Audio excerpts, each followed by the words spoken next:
and to the republic for which it stands, one nation, under God, indivisible, with liberty and justice for all. Alright, so the first thing is the student representative report, but I don't see a student representative today. No, okay. So they are probably busy with lots of sports and all the things. Totally get it. The next one is for someone in the back. Miss O'Brien. O'Brien, do you want to Sure. give us a little? We are very excited that Katrina was named New Hampshire Music Association Music Educator of the Year. Woo!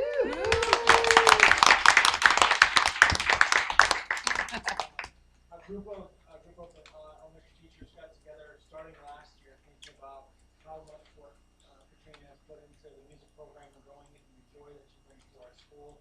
So we spent last year and this year collecting pictures and quotes and all sorts of evidence, not that, but we wanted to put together the best proposal to send over to the Music Association. They came back to us, and we weren't surprised, but we were surprised at the same time because she's such a great joy in our school. So what will happen is June 3rd, Katrina at table 10 will be going to the New Hampshire Eddie Award, and she'll be recognized one more time. She'll get a big bell representing. Congratulations, that's amazing. That's awesome. What an awesome honor to have you at our school. We're blessed to have you. I think she prepared the speech. She like looked around when I said the person in the back, and she's like, "Is there She's anybody saving it back?" for the Eddies. Yes, yes. Okay, so we're gonna open public comment. For the board. So is anyone here for public comment? So we'll keep it open for 30 minutes. We'll keep it open for 30 minutes. And we will move on to the elementary preschool presentation. Hi, everybody. Nice to be with you this evening. I think that Principal Belanger is going to drive our presentation. I'd like to start by introducing you all to our new early childhood outreach specialist, Patrice Baker, who's going to come up to the podium. And Patrice has hit the ground running in her new role. She just started a couple weeks ago, and she's already helped us with this initiative around enhancing our early childhood inclusion program at pre-K for Seabrook. So Patrice is going to start, Brian is going to have a piece, and I'll have a piece. I also want to recognize Allison Pacheco, who's our preschool teacher right now. Allison's doing all sorts of things in the preschool this year and has been really instrumental in giving us the information and the backstory and a good advocate for preschool in general. I can jump in and tell me I'm wrong. Alright, so we thought a great place to start is let's define the term that we're talking about. We can all be on the same page. So early childhood inclusion is the practice of educating children ages 3 to 5 who receive special education services alongside their typically developing peers who do not receive services. There are a lot of benefits for everyone, parents and children, in the inclusion program, and we're going to talk about some of those. And I think an important point is just that strategies that promote inclusion are strategies that meet each child at their developmental level, and that benefits all children.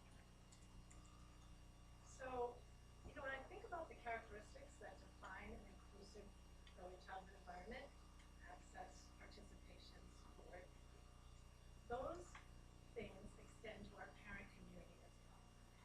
So we know that when parents feel connected to their kids' school and they feel engaged as partners in their children's learning, that we see better outcomes for children. So creating a community right from the beginning in the preschool years where all parents feel welcome and accepted and have a sense of belonging.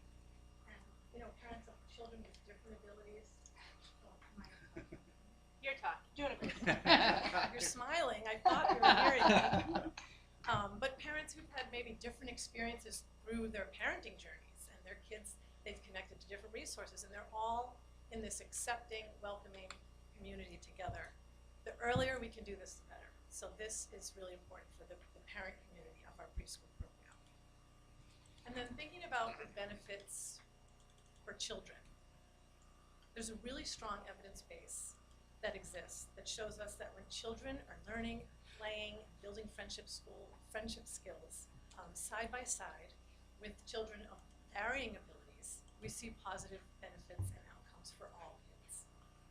I think for children who have special needs, we see things like improved language and communication.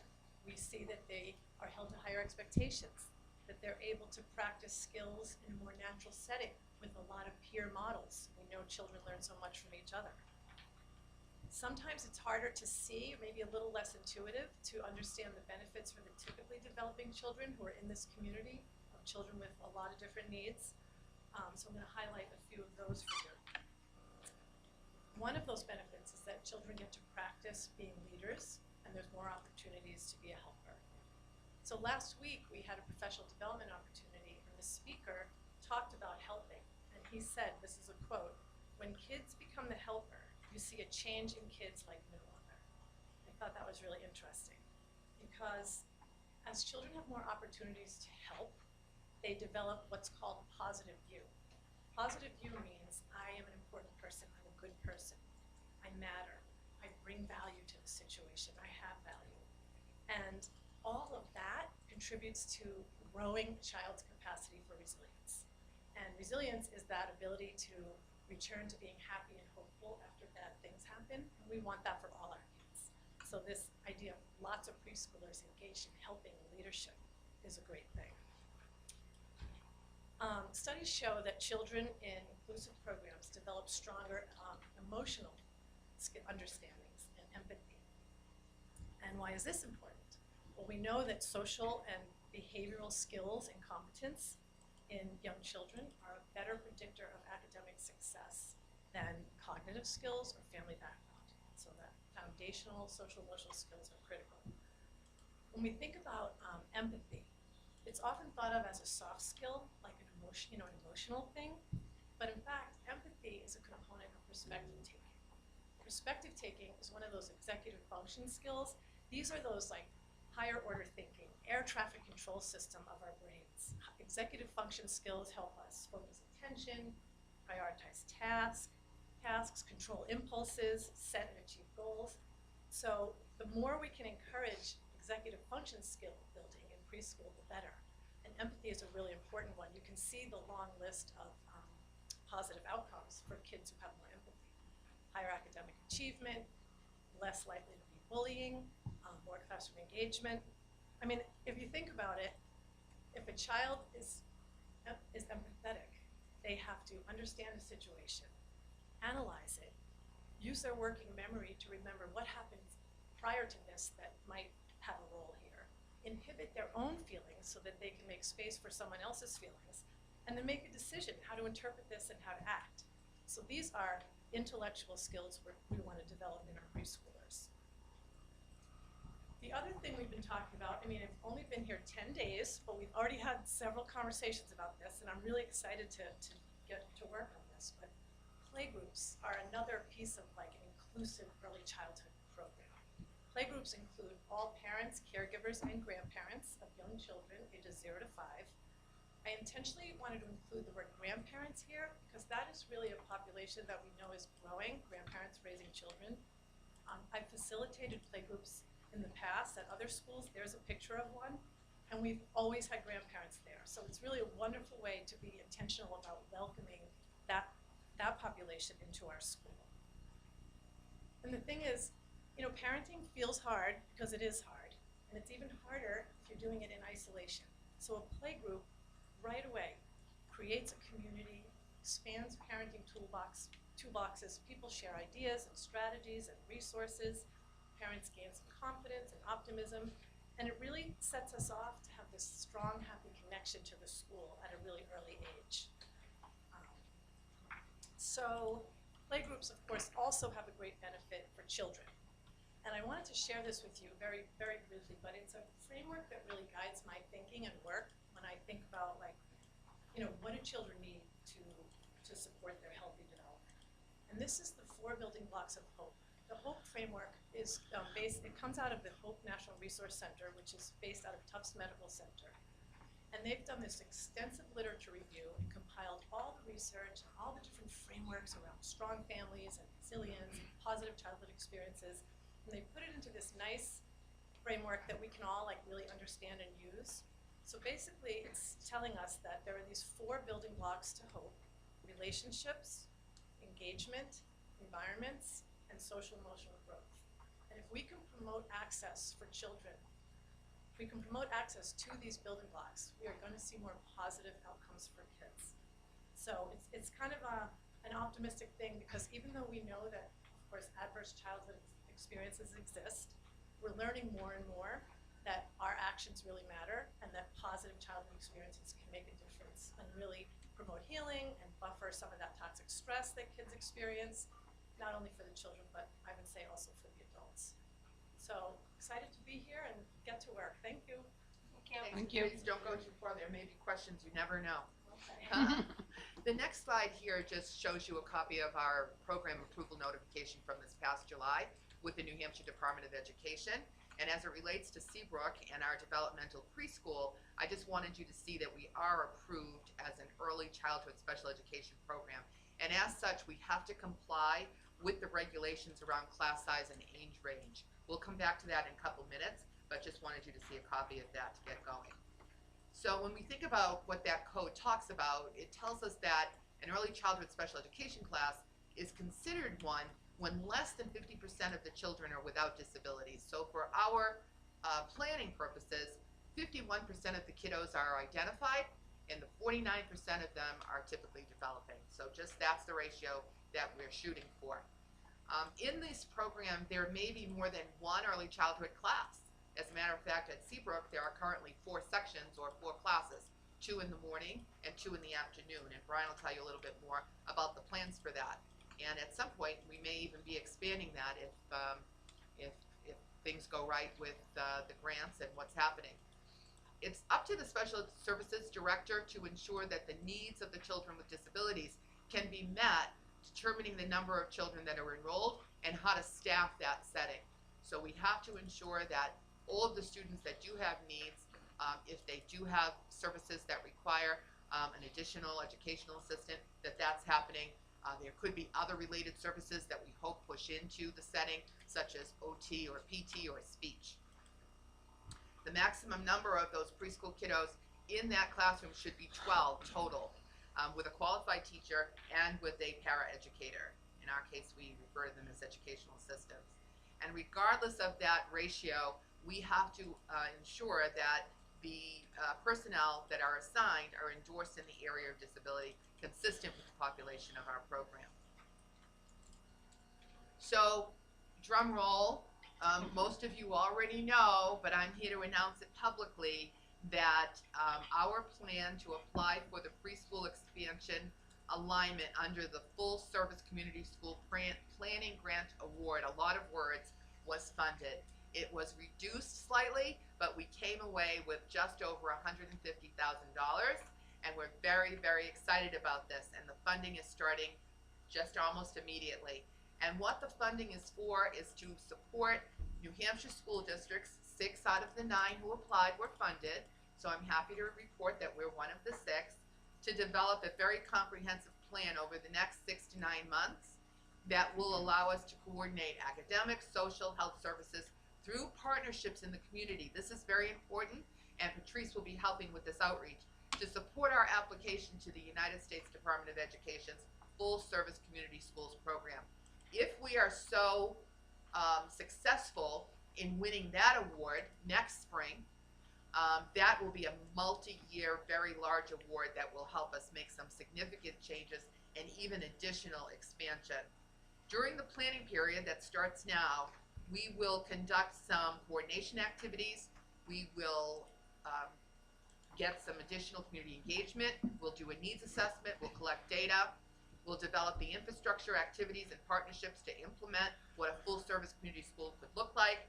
And we will really think about how we integrate services and strategies for all children from birth through age 8. That's the focus of the grant, birth through age 8. That's why Patrice shared with you her idea about bringing playgroups into part of this.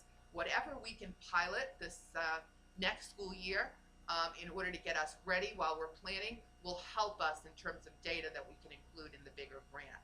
And all of that will support entry into and success in elementary education. So some highlights aligned to our proposal. The elementary school hopes to offer high-quality clinical services that will help to prevent the escalation of mental health needs, to prevent or reduce out-of-district placements, and maintain our students in the least restrictive environment, allowing them to take full advantage of the academic, social, and the co-curricular opportunities that Seabrook offers them. In addition, we'll prioritize preventative measures that include the family as partners at the earliest stages of development. That's why we're talking so much about what happens right when kiddos are born into the world. We will work collaboratively with the community to plan for the implementation of the supports aimed at the full service delivery. Here's a little bit about the need that we included in the proposal. This was a needs-based award that really kind of sealed our ability to earn this competitive funding. And you can see that the free and reduced lunch percentages, the percentage of children at Seabrook who are experiencing housing insecurity, and the percentage of children who are already assigned to special education is above the state of New Hampshire average in every case. And then why? Why is enhancement of our early child inclusion program so critical? So as part of our proposal, we looked at the kindergarten readiness scores from the last two, beginning of last two school years. In September of 2021, 72% of the incoming kindergarten students did not meet the kindergarten benchmark to start kindergarten. In this past September of 2022, that increased to 75% of the incoming students. So it's very important that we work on this. And then the other statistic that is really compelling is that close to 50% of incoming kindergarten students at Seabrook Elementary have not had any formal preschool education. What happens in terms of available resources for preschool outside of what Seabrook offers are very minimal. And so knowing that 50% of our kindergarten students don't have access either to our program or any other program means that we do need to enhance the program and do whatever we can to get that going. Mary, I have a quick question. Sure. If you don't mind. The percentage for kindergarten readiness, is that also include students that are special ed? It does. So those. All so of our that would- kindergarten students. Okay, so the 36 and 39 students could also, they would be a combination of special ed and. Correct. And our percentage of students identified with disabilities is about 21%. So you can do the math. Okay. So. And many of the students at that early stage haven't been identified yet. Okay. So it's more than probable that the percentage of incoming kindergarten students is less than that. So when you said the preschool, the goal is 51, did you say 51% is special ed and 49% is like role model peers? Correct. So that's what we're gonna try to accommodate? So in a classroom of 12, which Yep. is our limit, right? If we Yep. are at capacity, which we'd like to not be at capacity, but if we are, then we're talking about 7 identified students and 5 typical peers. Okay, That so, would be your ratio. okay, so I guess, I don't know how to say this. So are we going to evaluate the special ed students to the point where if there's behavior issues, that there's one-on-ones, not just an EA in the room? Because I guess my concern is that from just what I've heard, just what is being known is that there may be, as you get into the higher grades, there's more behavior issues that are requiring maybe one-on-ones or more assistance. And I just think that maybe if we start that in the earlier ages, if needed, that as they get older, that it's already in place. Yeah, we're versus going required to do backwards. that. Yep. Whenever we have an evaluation, we're required to consider all of the supports, accommodations, and services that the child would need, and that's written into the Yeah. IEP. Okay. Yeah, absolutely. And are we considering transportation for the role model students as well? I don't believe that has been on the table. We can ask Matt about that, but I do believe that the students with IEPs in preschool are provided with transportation. I don't think that happened this year, Matt. for the I think- typical students. Right, so. Right, but I think maybe we should try to do that because you're gonna find that there's gonna be a lot of students that don't have IEPs in special ed that are not gonna be able to enroll. We did Because discuss of a that very topic transportation in our issue. planning meeting. And if there's a way to do that, maybe within the scope of some of these grant funds, should we get the larger grant next year, that certainly should be something that we incorporate, because that came up as a concern at our planning meeting. Right, cause For it's gonna sure. eliminate a lot of students that We can't have make to it. eliminate the barriers to why are so many of our kiddos coming into kindergarten without effective preschool. So eliminating barriers like transportation is one of the ways that we can get there. Good, So you're excellent. absolutely right about Okay. that. And my last slide before I turn it over to Brian is really talking more about having families be partners in this process, because engaging them as partners in literacy development is really critical. Learning to read and write is an ongoing process that starts as early as infancy. It doesn't suddenly begin in kindergarten or first grade. It has to happen all through. So providing play groups, parenting groups, resources to parents, getting the resources out to them so that they don't have to come, all of that will be included as part of our efforts. And from the earliest years, everything that the adults do to support children's language and literacy is critical. We know that. Children who fall behind in oral language and in literacy development in the years before formal schooling are less likely to be successful beginning readers, and their achievement lag is likely to persist throughout primary grades and beyond. Brian, is that moving? There you go. And one more. Our community school plan, which is the grant, and our commitment to an enhanced early childhood inclusion program will help our families develop the knowledge, skills, and confidence to create home environments that support literacy development in the earliest years. That's our goal. That was part of our proposal, and we were awarded based on these constructs. So congratulations to everyone. Thank you to all of the community partners who stepped in to help and support us with this work. It's time to roll up our sleeves, because as I like to say, free's never free. They gave us the award, and now that means we go to work. So there's a lot more to do here. And I'll turn it over to Brian. Thank you. Thank you. Allison, please jump in if there's anything that you want to add to what I'm saying, and correct me if I'm going off track. So one of the things that I've said for the last 2 years is I wish I had more time with these kiddos. I wish we had them longer. I wish that I could keep them at the elementary school.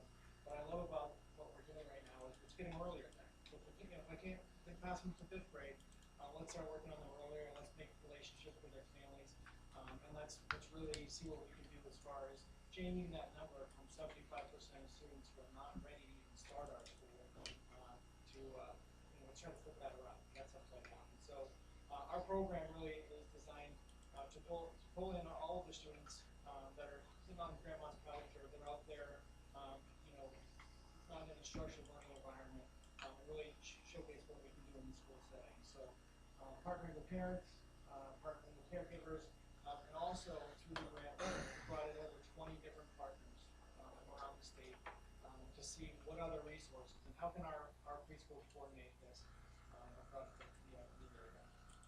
So we put together the mission for the elementary school hasn't changed, but we're looking at a vision statement for our early childhood inclusion program, and take a look at that. But our real big thing is that all students can learn, and all students, we have the ability to change their lives right from the get-go. And early literacy and parental support are all pieces of that. So the plans for next year is that we're moving all 4-year-old programs to 5 days a week. So right now we have one 5-day-a-week program, and we have a number of 4-day-a-week programs. So this means all 4-year-olds will be here all day. Morning and afternoon sessions for 4-year-olds. Some will be an afternoon, some who don't. I need to know. I need to know too. And we're looking at a similar program for 3-year-olds, but that will be 4 days a week. And what we hope is that will accommodate a play day, so that the classroom will be open on the 4th day. Meetings and all that will be happening on that 4th day of the week. So 4 sessions, which is up to 28 IEPs and 20 peers. Which is a pretty similar number to now, so 48 preschoolers. Low class sizes with a number of adults to student ratio, 6 to 1. And The weekly play group is really exciting. Lisa's gonna be here running that hopefully, so that'll be great. Allison's support. And really just an integrated approach by pushing in support. And so for those of you who aren't familiar with our preschool, our OTs and PTs are pushing in and they're supporting students right in the classroom setting. And by bringing students here, we can offer more than even some child care centers out there because we have some great experts and we have some of the best service providers that I've ever worked with. So, yeah, nice to meet you.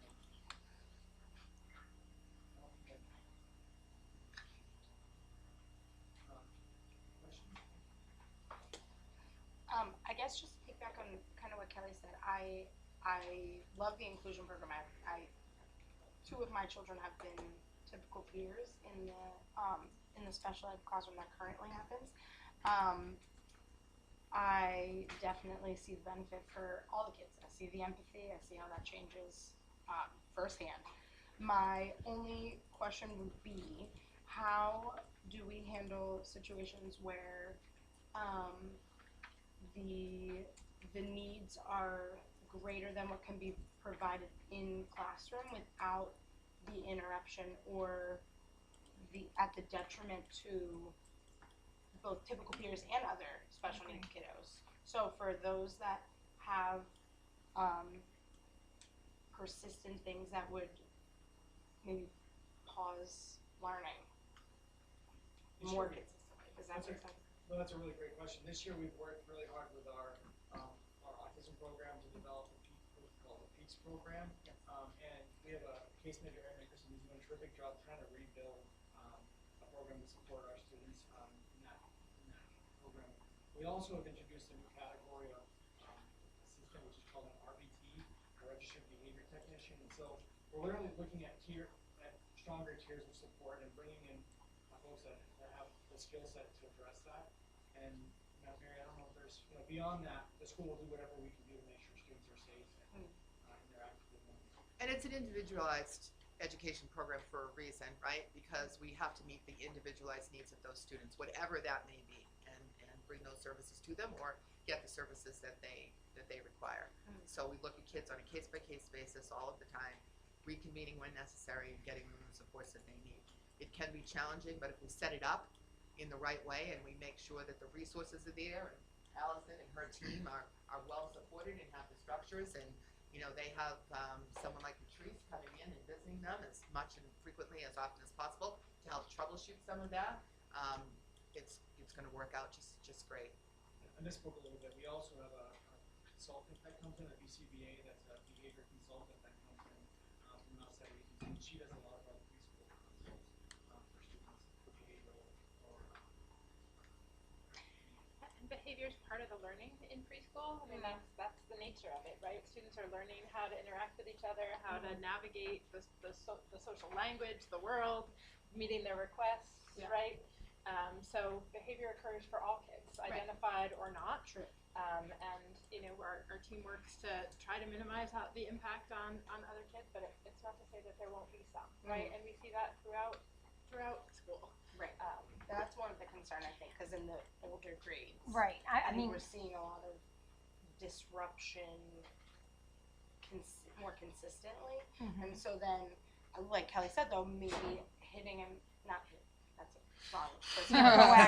Say, hit the kids. Coming in hot with the positive, the extra help in the beginning and coming in early with the early intervention programs will hopefully minimize some of the behavior issues that we see further down the road when they become an issue of, oh, this same person's getting taken out of class every day, or the same person is doing the same thing every day, and trying to just encourage, hopefully, other ways of it's very, it feels like when you're discussing it that it's very hard to say it. You don't want to insult anyone.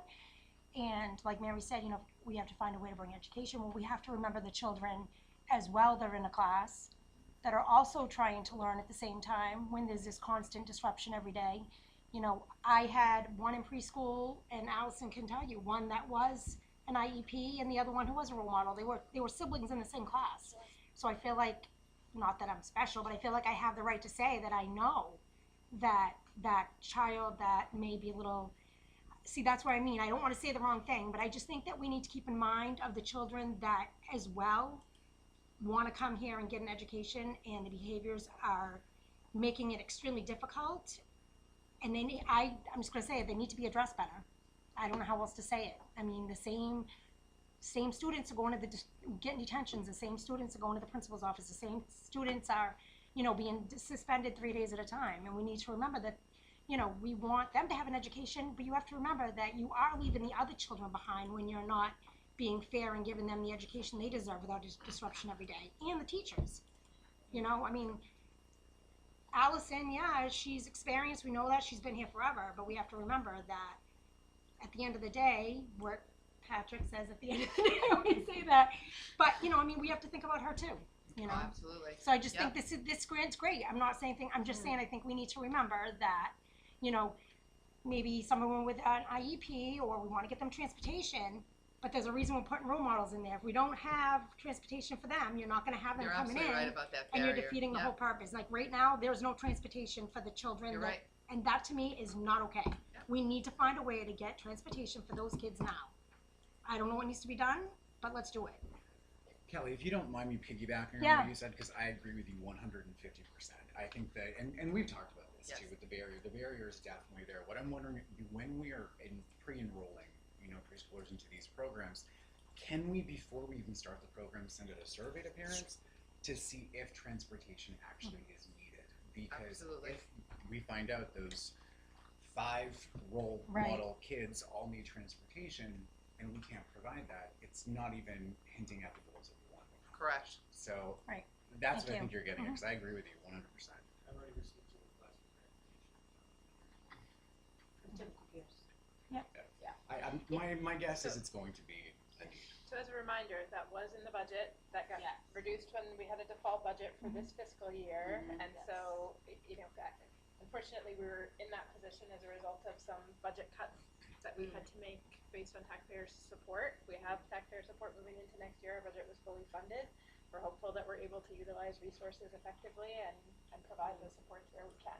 But are those Well, like you buses said, full? once you get the bigger, once we apply for the larger grant, Right. that's something that you can use as your Sure. data point. Certainly. Because I mean, if that's it is exactly- the goal to get That's exactly right. that ratio, and then you Right. prove that we can't accomplish what the grant states without that, they are typically pretty good at allocating stuff The like grant that. is to help us provide all of the services, all of the full services that we can't provide currently. We have to demonstrate need, and that certainly is a barrier and a need.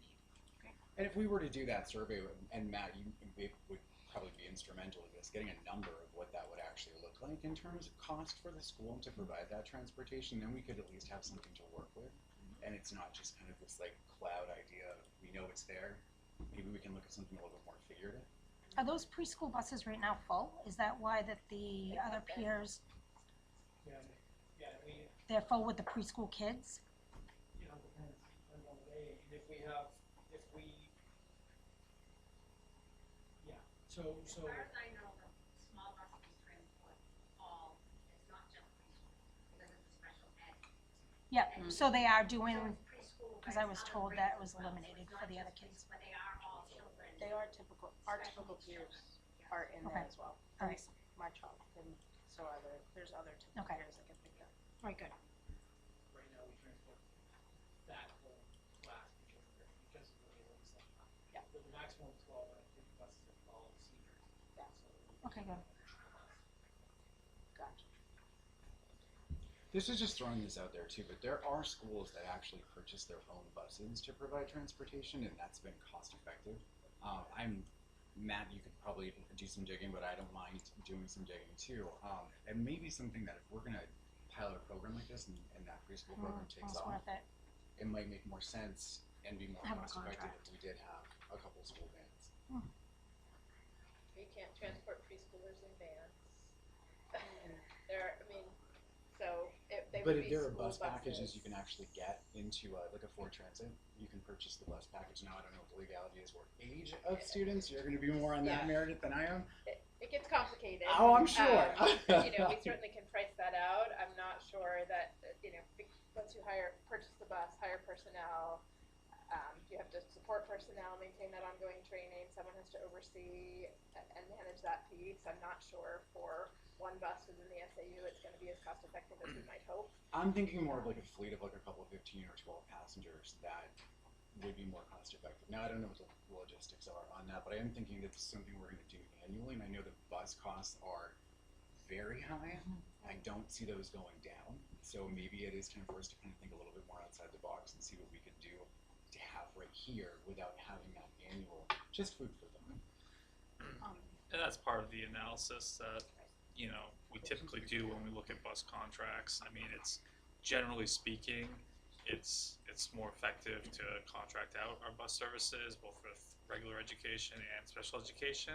However, I mean, we're certainly not opposed to looking at different options. The high school has a couple of vans that they utilize, but that's for athletic events. That's not for specialized transportation.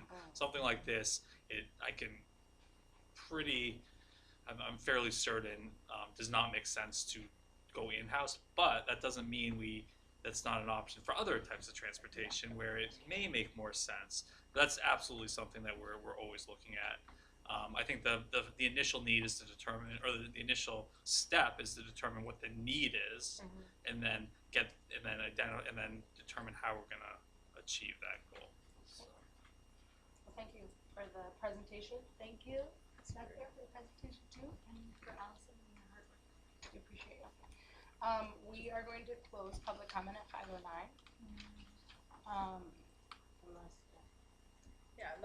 Unless there's any other public comment.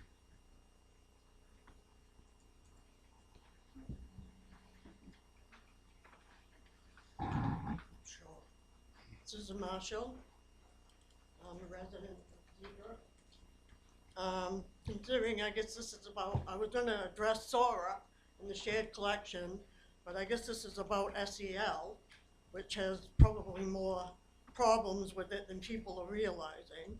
First, it medicalizes your school, identifies kids as disabled, learning, implement psych interventions, collect data on personalities for feds, the federal government, applies for partial hospitalization, bill Medicaid for medical health, reimbursement, marks kids for life with DSM codes, the medicalization of school, ESA, school bill Medicaid services, ESA, ESSA, and Common Core mental health techniques, response to intervention, positive behavior intervention, and support, multi-tiered system of support, social emotional behavior intervention, universal design for learning. Free Medicaid money for schools to identify more normal kids with mental health problems identified as disabled. Equals Title I and IDA, identify kids for special education intervention, label them disabled to benefit schools for mental health Medicaid reimbursement. The Brook is who's donating $115,000 for a special person to work with these kids. Why? Ask yourself that. Why is the Brook doing it? Because they're in with the governor. Next, just so you know, the school administration are trying to make sure parents do not know that their children's mental health records was shared with an outside party. If your child is in a public school in New Hampshire and they see a school counselor or social worker, just know it's possible that your personal mental health records are being shared with Keene State Behavioral, BHII, without your knowledge or consent. And there is documentation to prove it. Keene State is doing this work in order to report to the federal government. By the way, since the money to implement the mental health program in our school comes from the federal grants, take the federal money, you must report to the feds. Make sure you ask your New Hampshire senator to vote no on SB 265. It funnels more money to the schools for mental health services and turns around and refuses to tell you that they are sharing your child's mental health records with a third party. It is illegal. Is it illegal? They are doing some sleazy stuff to avoid the IRB approval and informed parental consent, even ignoring the ethical guidelines your school counselors are supposed to be following. licensing board. Parents will need to find out if their child's data has been shared, and then will need to file that complaint. This has been going on for years now. First by Plymouth State, then by Anatoch, and now Keene State. So many schools have been sharing their sensitive personal information on children in New Hampshire. That's my thought on SEL, and I have looked thoroughly through it, and I have talked to many people that know a lot about it. And as far as Sora and Hoopla and the shared collection, which I've looked at Chrome's, so it's not that I don't know what's on there. So imagine you're a taxpayer and local mother tells you the public school is distributing age and appropriate books to your children. What would you do? You'd look, right? So I did, and I'd like to share some of the books I found in Thora app from the New Hampshire Shared Digital Collection. I'd like our school board and media specialists to become aware of this issue also. Taxpayers and parents should not be forced to pay for this type of content. Sue, excuse me, really quick, sorry. Unfortunately, the 3 minutes for public I comment. can't hear you because I'm hard of hearing. So Oh, I'm sorry. The 3 minutes for public comment that everyone gets is. Well, I'll sit down and get back up. But I will tell you that the next thing on our agenda is a whole presentation on Sora. So if you have any questions after that, I'm sure you could reach out to administration or follow up with anybody that's presenting on it. And all of the questions that you have on Sora could be answered in the next minute or so when we discuss it. Okay. So we're gonna close public comment at 5:14, and then we will open it up for the Sora information. That's me. Yay. All right. You guys do have this report and a video in board docs. It's public, but I'll keep this low tech just to kind of use our time well. I'd also like to introduce Michael Gotro, their library media specialist, Seabrook Elementary. So if I screw up or if there are any questions about how it's being used at the elementary school, she can help me out. All right. But if we have a question, we can ask you, correct? Please, yeah, Okay. yeah. And if I know the answer, I'll let you know. So I think first it's good to put this in perspective. Sora was it's a reading app that was really popular during COVID. When kids were home, they could access digital books. Since kids have come back, our numbers have really dropped in terms of kids that are using Sora, and I'll get into that in a little bit. Just so everybody knows what it is, it's an app that allows school libraries to access specific content, digital collections of ebooks and audiobooks, books you can listen to as well as read, right? It's got a number of special ed supports, including read-alongs. You can actually read with a speaker, in large print, audiobooks, ebooks, highlights, notes, etc. Just a few bullet points on other features that Sora has for kids and for libraries. Like I said, it's a number of different genres of literature, but also back to the audiobooks and the digital books as well. There are no physical books, obviously, associated with Sora. Personalized reading recommendations, kiddos, when they do choose a genre they like, for example, they can get recommendations, based on their needs and interest and lexile level. Reading progress tracking, they do have a bit of a gamification, if you will, in terms of you can just keep tabs on how much you're reading in a given day or a given week, etc. You can leave ratings and reviews. You can participate in book discussions if you want. To my knowledge, that hasn't been leveraged at Seabrook. But those are some of the capacities of Sora. Now on to some of the controls that we have and the ways we go about getting books to our kids. So schools can set up specific access to collections of books. And it's true that during the pandemic, New Hampshire opened up the New Hampshire Digital Collection to Sora, basically. Okay, so this unlocked a number of books, and Sora was able to leverage that. The good news, or the truth, is that the controls that we have with our Sora subscription actually supersede that New Hampshire Digital Collection. So, for example, if you're setting reading levels K through 4 in the elementary level, kids aren't going to see anything above that reading level. There's a young adult collection for middle school. Access opens up obviously more when you move through the high school.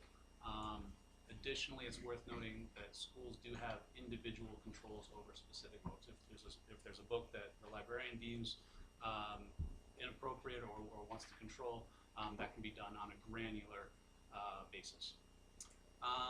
So, in the case of Seabrook, we have access to a curated list of age-appropriate titles. Seabrook District has a subscription. Only Seabrook Elementary is actively using the product at this point. Let me reiterate, there haven't been any books taken out by Seabrook Middle, only Seabrook Elementary, at least in the last 2 years of data. They have a K through 4 set. Seabrook Elementary has a K through 4 set to juvenile access level for both the shared collection and the district standalone platform. It's worth noting that the filters within SORA will always show 3 options: adult, young adult, and juvenile. However, students are only going to be able to see the titles of the youngest version at Seabrook Elementary. So if you click on adult, for example, you don't even see titles. No titles appear. So with respect to data, there's a record of all books that have been downloaded by students. Students can access their reading history. Administrators can get aggregate usage numbers. We can see how many students are actively using the product. With the use of a library card, it may be possible to access more titles through the Seabrook Town Library Collection. We have not tested that, though, just to be clear. Obviously, access to the public library is controlled by a public library card / account as opposed to a student ID number. So when a kiddo logs on at Seabrook Elementary, they're using their student ID number as opposed to the town library, where they might be using a library card. And yeah, here are the big numbers. For the last 2 years, student use of SORA through the school account has dropped. We have had 5 titles checked out in the last year. Throughout the last 2 years, there have been 7 students and 2 staff members who have accessed SORA. This is not a widely used app post-pandemic. I'll pause there just to entertain any questions or details that I left out from the librarian. But So you said the subscription's only being used in the elementary?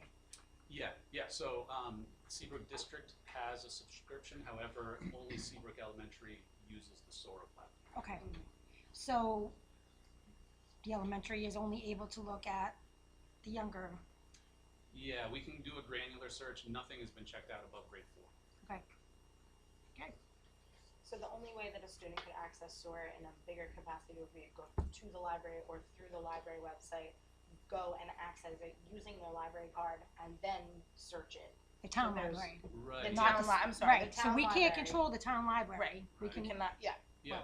I don't mean just- control, but I Yeah, mean, yeah, we have no yeah. control over That's that. true. To be clear about that concern, if a student went to the town library, got their own library card, we have to assume that the town library has similar controls and utilizes similar controls, but we don't control that. Right. Okay. But one yeah, hard to with track. the school account, we know exactly what they can access. With the public library account, it's we're not. So, Mhm. okay, I'm comfortable with that. all right, great. Thank you, Dave. Anything, Michael? Anything? Covered it all. Yeah, I Thanks, mean, Michael. I gotta say, like, it's impressive when you start looking at it, and it's a bit of a shame that we're not using it more, to be honest. But it seems like a lot of kids, like in 4th, I know, and I only use it from personal experience, but they're using Epic for reading, and there's the Look It that is always talked about in my house that they love. I don't know, I think it seems like more games, but for Epic, we've accessed that, and it seems like Yep. pretty great. And believe it or not, kids are actually checking out physical. I went in the other day to Yeah. have this meeting, and kids are using the little checkout Yeah. scanner to get physical real books, and it was great. Love it. All right, Thank you. thank you.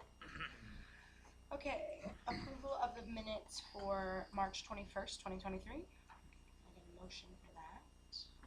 I'll make a motion to approve. Second. All right, all in favor? Aye. Any no's or abstains? Abstain. Abstain. Sorry, I forgot that part on the sheet.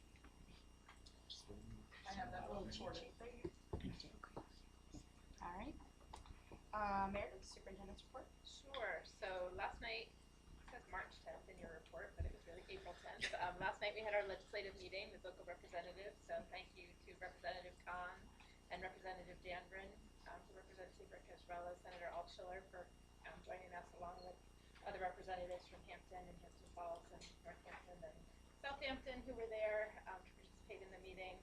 We talked about all of the bills that have now crossed over from the Senate to the House or vice versa that affect education. So there was some robust discussion about a few of those in particular, I would say, but again, a good opportunity to exchange information about the impact locally, and I think everyone appreciated the dialogue, and the timing is really good because literally crossover day was Thursday of last week, so it's all sort of hitting the presses, but I know the House Education Committee and Senate Education Committee are really busy this week with hearing a lot of bills, and there are some things that have been wrapped into the budget, so it was good to have give people the opportunity to digest some of that. School safety and security, so I just referenced that it never really leaves our minds. We dealt with, obviously there was a non-school related mass shooting yesterday, but we dealt with a shooting in Tennessee not that long ago. We're grateful for our partnership with local law enforcement and emergency responders. We had our safety and security task force meeting late last month, where we were reviewing plans in the event that we needed to evacuate the school and reunify students with families, what that would look like. So really working through our plans. And again, that partnership is greatly appreciated because we know that we'll be working collaboratively in the event that anything should happen in our schools. And even today, law enforcement had reached out to us because of a community incident, so that we could take steps to make sure children were safe. That was handled smoothly. Staff were comfortable. That communication was provided to families. So, it's always on our minds, and we know that to an extent it's on children's minds. An incident like today didn't register with children. They weren't really aware of the circumstances. But certainly children, particularly as they get older, are aware that things are happening in schools. So we just want to remind students and families if your child is particularly affected by an incident or you feel may need some extra support, please reach out to your school counseling office. If you have questions as a parent about how to talk with your child or process with your child about an issue, please reach out to your child's teacher or counselor. We can provide some support and resources for you. Step Up Day for 8th graders just happened last week, so that's exciting. I heard great reviews from students, and I met with one of our 2 representatives from the student leadership team was able to meet yesterday to talk about transition, and again, feedback's been very positive about that event, but we're starting now to look to the upcoming school year, not just for high schoolers, but for all students moving from grade to grade, so thinking about those resources and supports and starting to plan placement. I won't talk much about Portrait of a Learner. Dr. Hobbs has been talking about that a lot lately. So I'll skip over that, but just to say I got to attend, I noted a couple of school events that have been happening across the districts, but I was able to attend the first part of the 8th grade and high school band concert before I had to go to a joint board meeting with students at the high school last week. Again, students spoke really positively about that as a transition experience, really connecting with their peers at the high school, getting to spend some time more informally asking questions and starting to feel comfortable in the building. But I also got to attend a fun performance of Incognito with our middle school students last week. So fun things going on. And really just so nice for students to have live audiences, right, and have that experience. And state assessment starts up after vacation across grades 3 through 8. Thank you. And Incognito was great. Thank I know, I you. Well, so bummed I Rebecca, missed it. and all the hard work that you did, it really showed. And I went Monday, but I heard Tuesday was even better. So that's great. But they seemed super excited, and you could just tell, just the whole positive atmosphere when you go in. It's just like everybody's just like so pumped to be there. I love it. It's great. Thank you. Dave. Sure. I'll keep it brief. First topic is kind of celebratory. We had today and tomorrow, the NHSAA New Hampshire School Administrators Association had a statewide conference featuring a lot of different innovative things that are going on within schools around the state. Just to draw your attention to 3 of the headliners, if you will. UDL Course Concepts featured a video from Principal Parsons and myself. We actually got caught on tape talking about UDL and the work that they're doing at Seabrook Middle, which went well. We had a presentation from our very own ELO coordinator, Donna Couture at Winnicott High School. Extended learning opportunity coordinator. Extended learning opportunities available both at the middle school and then through the high school as well. And of course, Portrait of a Learner was featured as a panel discussion, which I attended. So yeah, a lot of good stuff going on around the state, and we're part of it, and I think it's worth celebrating for sure. Just a couple of kind of housekeeping notes: equitable services and program assurances. As part of the grant program, we do have to reach out to private schools. I think that's later on your agenda for the general assurances. But we've been having meetings with Sacred Heart, Heronfield Academy, the private schools that are within the Seacoast, in order to make sure that we're square with grant funding. And it is certification, the end of certification season. These numbers are a week old, but we are tracking well to finish up by the 15th. That's the end of this week for research for all of our 114 staff members and 157 certifications. I'll stop there, unless you have questions. Great, thank you. All right, student services. Okay, my turn. So the top of my list was to, tell you again about the recent competitive grant award. So I won't go into more detail other than to tell you that since it's a planning grant, the anticipated project costs are to be used for personnel salaries, benefits, staff travel, material supplies, consultants, and then any indirect costs that we have. So we anticipate the addition of a full-time project coordinator with expertise in the areas of grant preparation, early education, wraparound services, and community outreach. So a unicorn. So if we have any of those, you can certainly send them our way. The second item here is just to again welcome Patrice Baker. So it's a little more about her background and her experience, and as I hope you saw from the brief presentation that she gave, it's really value added to have Patrice here working in this outreach capacity with our SAU as well as SAU 90 for part of her time. So welcome again to Patrice, and feel free to reach out to her if you have any questions about early intervention. She's there to help. I wanted to also mention that at the joint board, they unanimously accepted a donation for Wilby, and the gift is to support an SAU-wide school social worker to assist us to strengthen relationships with underserved families and act as a liaison between home and school. And so it's the Brook is committed to helping support this position moving forward and to help us seek additional funding if needed from other charitable organizations. So we anticipate a nomination of a finalist at the May convening of the joint board, and this position will serve under my supervision at the NBSAU-wide. I had been telling you for a long time that we were preparing to welcome Brian Medler on April 5th, and that happened. And it was a very inspiring morning of information for our teachers. He was very well received. Folks received a copy of his latest publication about changing lives one student at a time, and he was just very engaging, and I think that staff returned to their schools well equipped to have conversations about reducing power struggles and using strategies to change behaviors. So all of the things that you were referring to, we're trying to bring a very proactive approach to this work, and rather than look at it as opportunities to remove children, we need opportunities to grow more information that help us get in front of it before it happens. That's really where we need to go next, and that's what we're supporting all of our schools and all of our personnel to do. And I think Brian was a good introduction to some of that work, and we have more coming. And then finally, I just wanted to share with you that on April 14th, so that's this Friday, I will be attending along with the special services directors from across the SAU, the New Hampshire Association for Special Ed Administrators Annual Law Conference.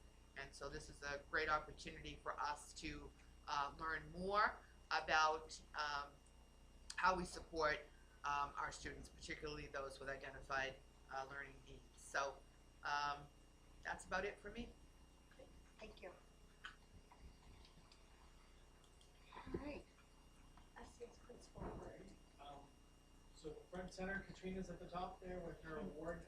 She was also featured in the Hampton Union in the press release, and it was really cool. Katrina's not somebody who loves all the attention, but even Jane Shaheen actually shared it out on her own personal Facebook page, or whatever Facebook page. So Katrina's getting all kinds of recognition, so great for her.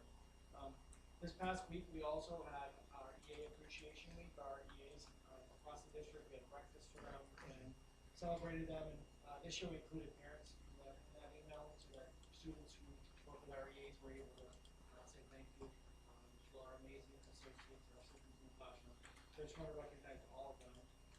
Also like to recognize the Unified Arts team. We had our first festival flight, which was the coolest thing ever. We had our students outside with 100 kites in the air at a time, and younger kids made airplanes and they were flying them. So our community day was flying a kite, and you know what? They were so determined to get those kites in the ground. They're running with them, they're doing all kinds of crazy stuff. The weather was perfect, and so there's a press release link to that as well. And then also recognize Mr. Dow was assistant principal week, and Mr. Dow has been an awesome addition to our staff. He's got great energy. You can see him all dressed up in one costume in our report. This year we teamed up with the middle school and Principal Laura DeCosta for sending out our report cards in paper. We're going backwards in time a little bit, but what we were noticing, and I shared this, is that if 50% of people aren't reading the report cards and our teachers are taking that much time, we can't just tell people do it. We want them to read them. So it takes extra stamps to do it, and we're going to mail them. So we didn't really get any feedback, but hopefully people appreciated getting a real report card in the refrigerator. We have 2 episodes, thanks to Ms. Gocho, of SES TV linked up. So if you're wondering what's going on in SES, there's 2 episodes from our TV show. Girls on the Run is back. So this year, bringing clubs like Chess Club and Lego Club and Girls on the Run has been an awesome opportunity for our elementary school kiddos. 2 more quick things, 3 things. Kindergarten registration's open. We really want to make sure we know who's out there, so share it with your friends. This small and our students raised $2,100 on their Raise Praise fundraiser.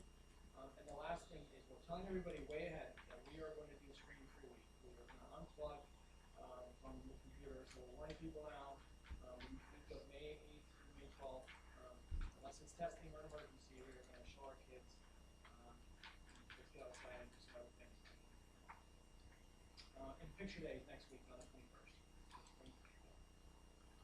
All right. Great. Thanks, Brian. Okay, Jamie. TV show. How am I supposed to It's follow so fun. up? It's so fun too. It's really lovely.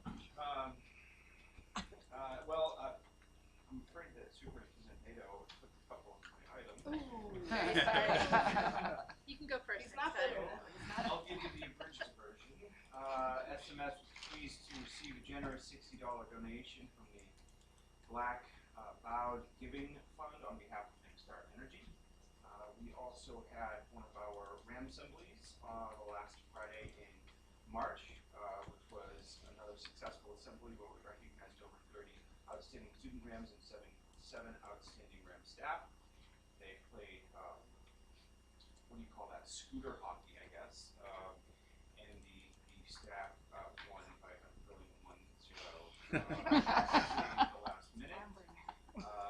Also wanted to just recognize and express gratitude for our directors, Ms. Morrill and Ms. Sherbon, for the outstanding performance, and the players as well of Incognito.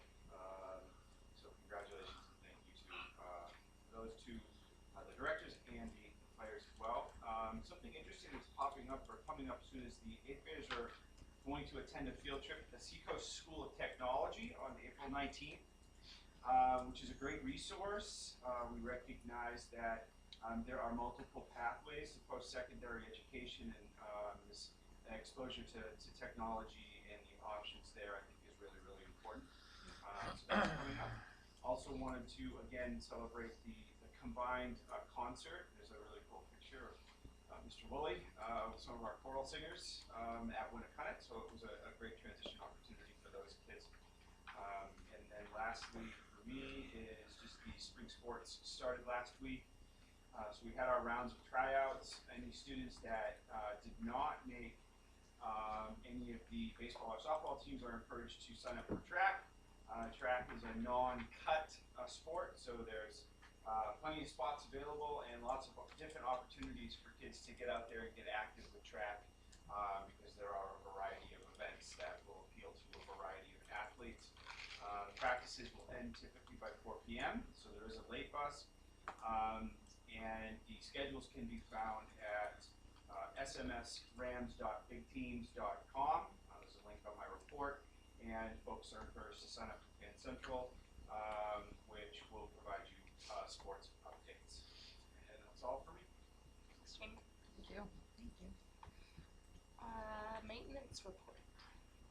So Peter Mora, our facilities manager, has included a maintenance report, which includes items such as installing new water heaters, repairing cracked fittings in the kitchen, installing a TV cart for a gym teacher, and installing new wax wings in a urinal, as well as our typical, It's gotta be done. as well as our normal inspections and that are necessary on a monthly basis. So, be happy to answer any questions that you may have, particularly about That's a very dirty job. I think we need to be a little bit more respectful. I sometimes need to oversee that job in particular. Thanks, Matt. You just roll it right into your favorite report. Thank you. So I've also attached our two reports, fiscal year 23 expenditure report as well as the revenue report. On the on the expenditure report, we currently have a balance of approximately $40,000, and that's with 2.5 months remaining in the fiscal year. This is consistent with the balance we reported out last month. As you know, the largest contributor to this fairly lean balance is the unbudgeted special education costs. But additionally, we will be seeing that balance come down, or we expect to see that balance to further decrease as we proceed through June and make any expenditures that have not been encumbered. However, the bulk of our costs for the remainder of the year have been encumbered. That being said, on the positive side, our revenue report shows a surplus revenue of approximately $145,000, which, as I reported previously, is due to excess banking interest, special education aid, as well as the New Hampshire retirement system refund. So the remaining balance between those unspent operating budget funds and the surplus revenue will result in a total number, which is the unreserved fund balance, and that will be returned to the town to offset any property tax assessments. Finally, at last month's meeting, I reported, I guess this could have been on the maintenance report as well, but we had some important items to discuss there as far as urinals. So that being said, we did identify the need to replace a failed boiler, which I reported out last month. So we are still developing those specifications for an RFP to go out to bid. However, we are estimating a total cost of roughly $60,000, and we will be funding that via the Building Maintenance Expendable Trust. And I'll just note that the balance in that trust is $176,000. So, be happy to answer any additional questions. Okay. Thank you. Thanks. All right, now moving on to the school board committee appointments. We had postponed this from last meeting to make sure we're all here to put through whatever committees that we would like to be a part of. We would start with the operations. It looks like Jen, you did that last year. I would say as vice chair though of the joint board, because Seabrook's the vice chair, you probably should be the operations rep. And because if you Yeah. should be included in the agenda Yeah. setting meetings, because if you have to run the meeting in the absence of the chair, it's helpful to know what's happening. But you need an alternate. So would you like to switch on that one? Would you like me to? As long as would you nobody be else, okay with yeah, that? it's fine. Would everybody be okay with that? If Jen was the alternate and I was on the operations committee? Okay, so we got that one done. So policy committee, it looks like Pat and Jen for that. And we had talked about switching that. Okay, She would take the okay, actual policy committee because it's always on a day that I cannot get off work. always, mind. literally. Okay, Jen would be, you'd be the alternate. Yes. okay, so, are you guys okay with that too, Kelly? Patty, would it be easier for you if I jumped in as alternate? Sure. I'm reading You'll between be the like, lines. I yes. don't mind doing that. If that's, yeah. Sign me up. Okay, so for policy committee, we have Jen, and then the alternate would be Forrest. If everyone is okay with that. Okay. So negotiations would be next. Pat, I know you were involved with a lot of the negotiations. I'll stay on it. I'm not sure if Forrest, I'll do the alternate. okay, so if we do, is everyone amenable to Patrick being the negotiation person, and then Kelly, you would like to be the alternate for that one? The negotiations committee, I'll just note, is an extremely important role. We're going into negotiations for the CESPA CBA. That's for our educational associates who really are an incredibly important piece of our educational team. They're on the front lines every day working with some of our students at greatest need while also working with our typical students. It is an extremely high priority that we bring forth a CBA and that it's passed across the SAU. We have similar challenges as we do with the teachers CBA, and this particular group of employees the compensation is dreadfully low when we look at comparable schools and districts. It's something that we really do need to address because it's extremely hard to find EAs. We have turnover of upwards of 30% on an annual basis. So just started early. I'm up for the next. Yeah. I'm up for the next challenge. Yeah, Patrick, I thought you did a great job. You know a lot about negotiations because you've done it with unions in the past, so it seems like a good fit for you to continue that if you are okay with that. 100%. All right, so we have Patrick for negotiations and Kelly as an alternate. Facilities. Currently it's me and Patrick as an alternate. I don't mind. Open to that. We have a meeting tomorrow, actually. So it's on the agenda. So if you're okay with that, unless someone else would like to jump in, I'm fine with it staying the same. Okay. So it will be me. All right, budget committee. I'll do the budget committee. Okay, we're gonna keep Kelly. And what? I said thank God. Yeah. Yes. Okay. What she said. I love the budget committee. So an alternate. Is there someone that would like to be an alternate? I would love to be an alternate. I know. I feel like I've actually bypassed this every year so far. So yes, I will jump in. I'm still My first year I was thrown. Kelly, into there the is fire, no but- canceling. Okay. When he says I alternate, can't, he I'm there doesn't every want day. it. Well, if I cancel, I'm not. Okay, so we'll keep Kelly as the budget committee, and then the alternate will be Forrest. Would someone else like to be the delegate for this year? I haven't actually been to the exact days because it's always It's falls one on time. Saturday in October. One Saturday in October. If someone would like to be the delegate, Do we know I the don't wanna exact commit to date? something. it's I don't usually know. October. I need to know the date. I can I know, tell that's you. what I can tell gets you right very now if I'm difficult. available. That's what If we gets have a very date. difficult. Just because they nail down a Saturday date, and then it's like 4 hours or so, maybe 3 or 4 hours in Concord, and all the delegates from across New Hampshire will attend. Yes, I don't know the date. She is looking it up, so we'll come back to that in a second. We've only got last year's date out, which was October 1st, so I would think it's probably, So somewhere in the It's first early. weekend or so. Early October. Yeah. Okay. they don't have this coming year's date out yet. do we have a volunteer for? I know I can't. What's happening? What if we volunteer and then something comes You up? can leave it open and wait on the date Okay. Yeah. and Yeah. find that later. That sounds great. So we'll hold delegate until we figure out the date for the assembly. Wellness joint loss. Right now it's Forrest and Pat. I was then included in the calendar invites.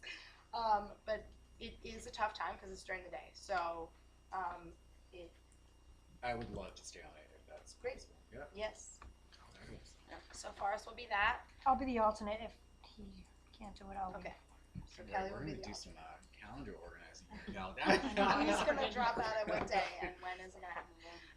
Okay, so wellness is Forrest and Kelly, and then our extracurricular stipends committee. Forrest, you did that last year. I can do So that. one meeting.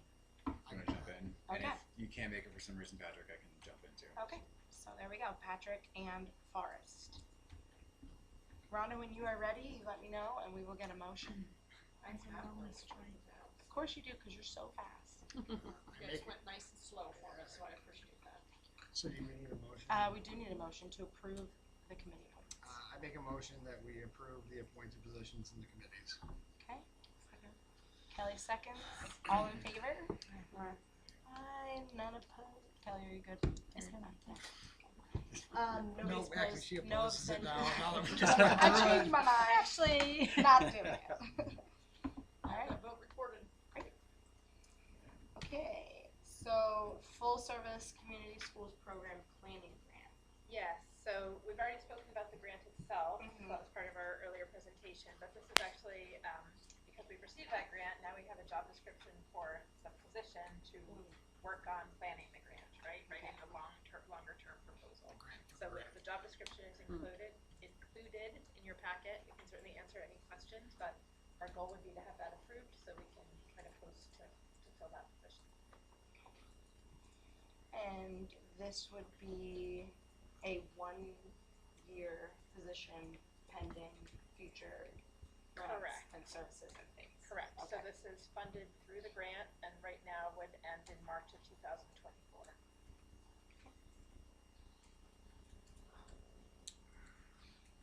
Alright, are there any questions, concerns, anything? Good? Okay. Do we need a motion? We to do need a motion for that. I'll make the motion to approve the job description for the full service community schools program grant position. Awesome. Jen, second.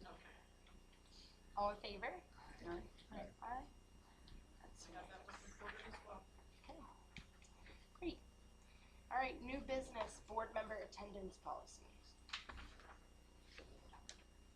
Sure, or Either way, we have had some concerns in the past, with attendance, and there have been some, sometimes accurate, sometimes false information going about of who attends what meetings and all those things. And I felt like it was important to put a policy in place that just encourages attendance, we can decide as a group, what makes sense, if it's a percentage of meetings, but it doesn't, to me, it doesn't only include this, but it includes the joint board, it includes your committees, just to make sure that we're all following what we need to do.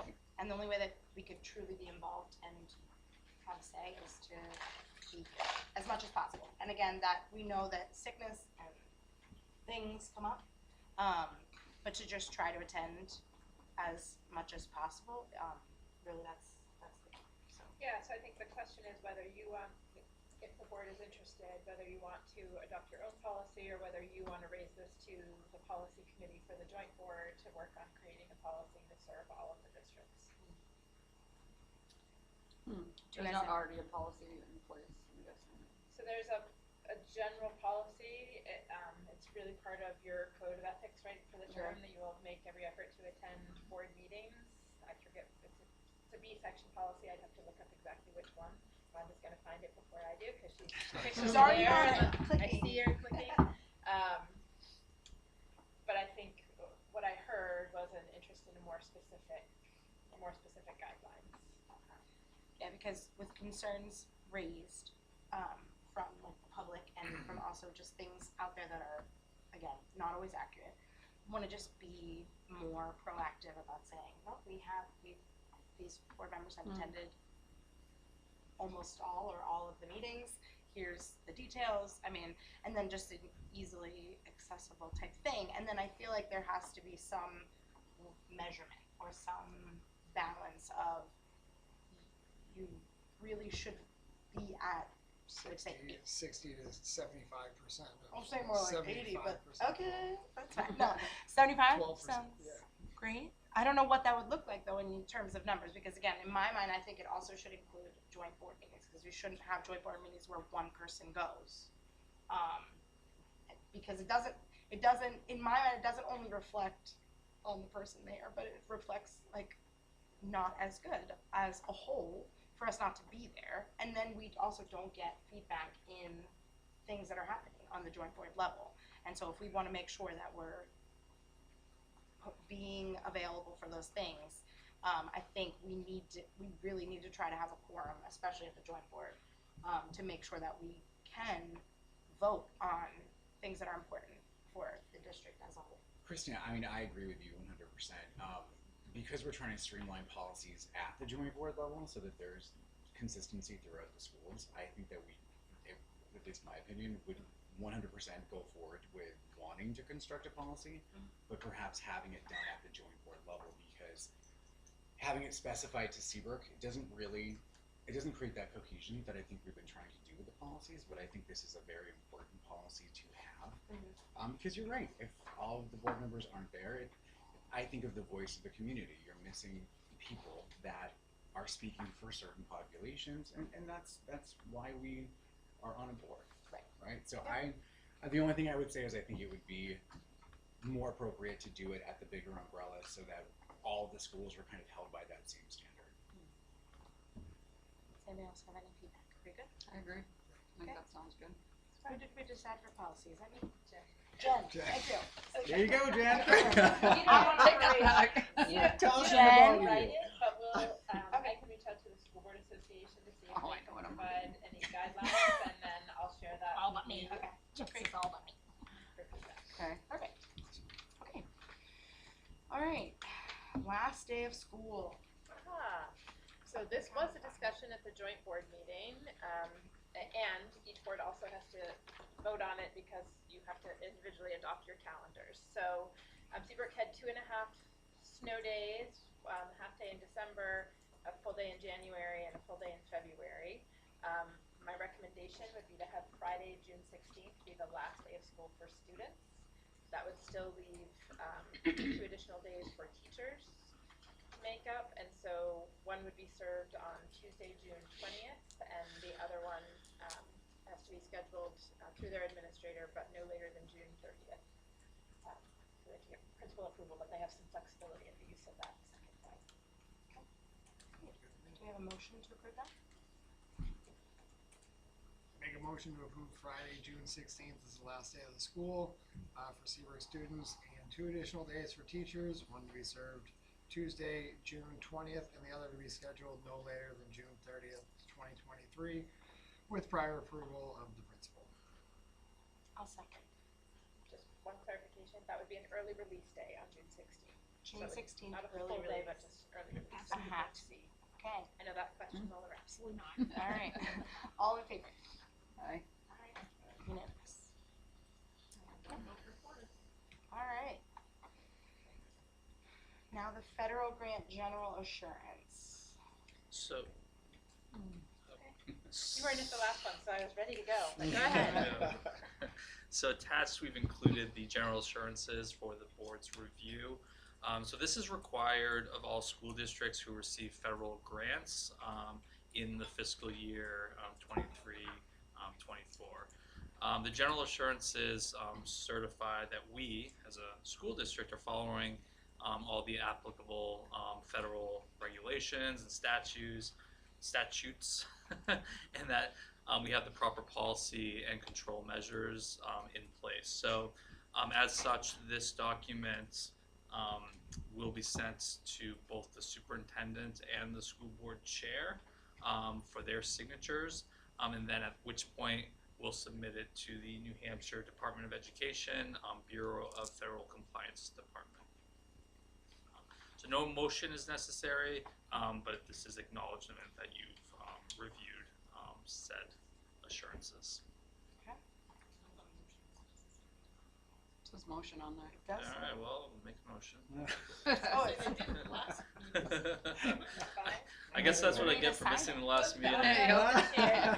Motion to authorize me to Absolutely. Heavy- sign my In name. previous Heavy on the left years, foot. we haven't made a motion, but it's never a bad thing to do a motion. Okay, so do we have a motion I'll make the motion. to? I think your motion to authorize the To chair to give sign Christina on behalf of permission the to board. sign. Yes. I'm sorry, what? Authorizing the chair to sign the general assurances. Thank you, on yes. behalf of the board. That's what she made. Exactly motion. what, yeah. What she said. Is there a second? I'll second. Okay, all in favor? Aye, unanimous. Got that vote recorded. I will sign with all the things. Great. Per personnel, it doesn't look like we have anything, okay. The future meetings, we have a Seabrook School Board meeting Tuesday, May 9th. And then we have the Operations Committee meeting, which I'm putting in my calendar, Wednesday, May 10th,